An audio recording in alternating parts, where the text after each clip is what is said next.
Nina tahu cobek ni ramai yang suka, tapi anda semua tahu tak cara yang betul nak cuci cobek bila lepas kita mula-mula beli, dan cara kita nak selamatkan cobek kita bila cobek kita terkena kulat? Macam akak ni tanya kan. Jadi nak akan review semuanya, nak akan review satu-satu cobek yang nak beli daripada Shopee hari ni. Jom.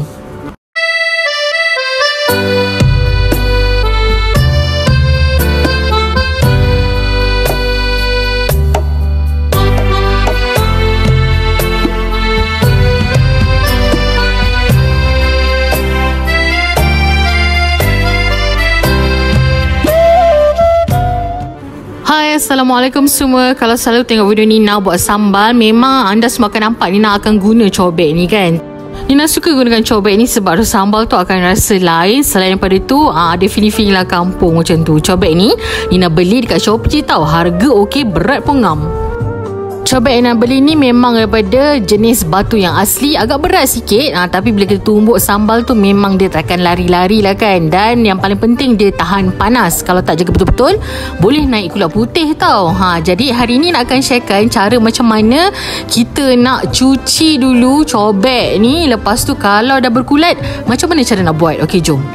Lepas kita beli je cobek yang baru, pastikan kita rendam dulu dengan air panas dan kemudian terus scrub kita punya cobek yang baru tu dengan garam kasar. Cara ni penting sebab garam kasar ni adalah scrub semula jadi. Jadi tanggal lah kotoran-kotoran halus yang ada dekat cobek tu. Hygiene lah sikit kan sebelum kita nak masak-masak. Settle, lepas tu nak cuci je macam biasa, tak payah guna sabun. Cuci macam tu saja. Lepas tu toast pula. Lepas tu terus keringkan, okey?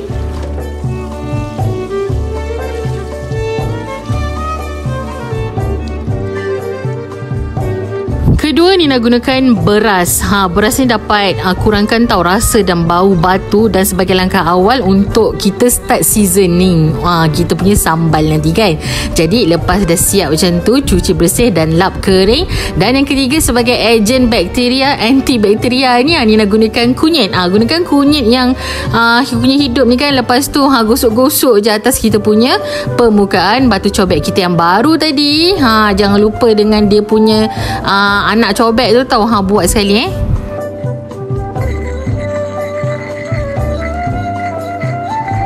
Nina biarkan sekejap lah, dalam 10 minit barulah Nina cuci bersih. Cuci je macam tadi, macam biasa je tak perlu gunakan sabun.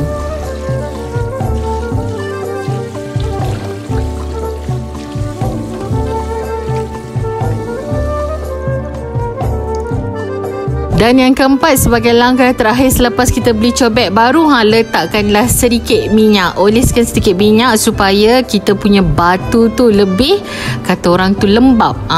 Kan kalau bukan kulit muka je nak kena lembab kan. Kita punya batu untuk cobek ni pun kena lembab juga supaya dia lebih tahan panas macam tu kan. Jadi dia tak keluar lah kulat, insyaAllah. Lepas dah letak minyak lebih kurang dalam 15 minit, Nina teruslah lap guna kain biasa je.